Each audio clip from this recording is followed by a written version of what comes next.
হালারা কেমন বড় লোক মনে করেন। 7 লাখ টাকা দিয়ে বাংলাদেশের টাকায় 7 লাখ টাকা দিয়ে বাইঙ্গাইয়া এই যে পুতা দেখছেন, এটার নাম হইল ভাই পোতা। কৈতি বাসায় পুতা দিয়া এই টেবিল চেয়ার টেবিল এইটি এই সোফা টোপা এই আলমারি মারমারি সব মনে করেন পোস্ত হয় পুচ্ছা পোষণের লইগা 7 লাখ টাকা বাইঙ্গা শালারা বিদেশ লয়ে আয়। বুঝছেন, মাসে বেতন হইলো মনে করেন 1 লক্ষ টাকা। 1 লাখ টাকা বেতন পাইবেন, খালি মনে করেন এমন ডলার দিবেন।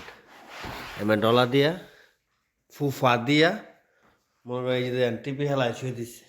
যে টিভি বাংলাদেশে মনে করেন মানছে পায় না, এই টিভি মনে করেন না হালায় ছুঁয়ে দিচ্ছে। এটি খালি আপনি পচবেন, ফু দিবেন, বাস শেষ, খালাস। আজকাল লেগা কাম খালাস। বুঝবার পারছেন? এটা হলো বিদেশ। পোতা দিয়ে খালি পচবেন, বাস খালাস বিদেশ।